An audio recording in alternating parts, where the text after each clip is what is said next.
29% ఉన్న పచ్చదనం 50% తీసుకెళ్లాలే లక్ష్యంగా పనిచేస్తున్నాం.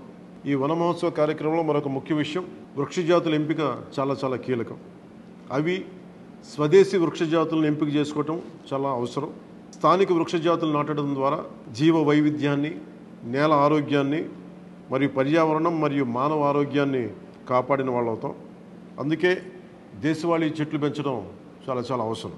మన దేశ భూ వాతావరణ జీవ వైవిధ్యాన్ని ముప్పు కలిగించే అన్య దేశ జాతుల్ని నాటడం మనందరం మానుకోవాలి.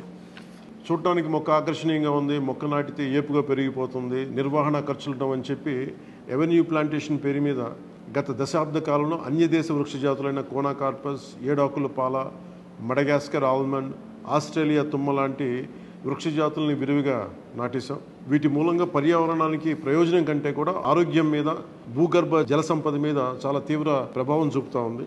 అందరూ ఆ ప్రాంత జీవ వైవిధ్యాన్ని పెంపొందించే స్వదేశీ జాతులను మాత్రమే నాటాలి అనేది ఏ దేశపు వృక్ష శాస్త్రజ్ఞుల్ని అడిగినా చెప్పే మాట ఇది.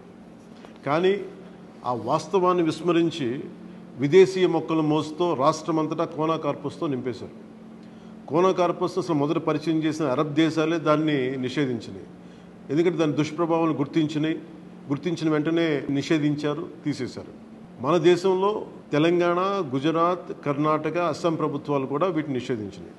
ఈ కోనాకార్పస్ లాంటి విదేశీ వృక్ష జాతుల మూలంగా జరిగే అనర్థాలు చాలా ఉన్నాయి. అవి ముఖ్యంగా మన భూగర్భ జల సంపదను హరించి వేస్తాయి, శ్వాస సంబంధ ఆరోగ్య సమస్యలకి కారణమవుతున్నాయి. కోనాకార్పస్ ఎలాంటి వృక్ష జాతి అంటే పశువులు తినవు, పక్షులు గూడు పెట్టవు, కనీసం పక్షులు కూడా వాలవు. చెట్టుని చేమని ఆధారంగా చేసుకుని బతికే క్రిమికీటకాలు కూడా ఈ చెట్లు జోలికి రావు. పక్షులే దూరంగా ఉండే ఈ మొక్కల్ని మనం మోజులో పడి ఎందుకు వేయాలి అనేది కీలకమైన ప్రశ్న. అందుకే ప్రతి సంవత్సరం జూన్, జూలైతో మొదలై నవంబర్లోని కార్తీక సమారాధన వరకు కొనసాగే ఈ వన మహోత్సవ కార్యక్రమంలో మన స్వదేశీ జాతులైన జీవ ఇంధనంగా ఉపయోగపడే కానుగ, వేప, చింత, ఉసిరి, శ్రీగంధం, ఎర్రచందనం, రావి, మర్రి, రేల, దిరిసెన, సీత, అశోక, మారేడు, నేరేడు, దేవకాంచనం, తెల్లమద్ది, మామిడి, కదంబం, జమ్మి, వెలగ, సీతాఫలం ఇలాంటి ఇంకా ఎన్నో మన జాతుల మొక్కల్ని నాటాలని అందరినీ అభ్యర్థిస్తున్నాం, కోరుకుంటున్నాం. 29% ఉన్న మన పచ్చదనాన్ని 50% తీసుకెళ్లే లక్ష్యంగా చంద్రబాబు నాయుడు గారి నాయకత్వంలో కూటమి ప్రభుత్వం పనిచేస్తుంది. అందరం కలిసి పచ్చదనాన్ని పెంచుకుందాం, పర్యావరణాన్ని కాపాడుకుందామని తెలియజేసుకుంటూ జై హింద్.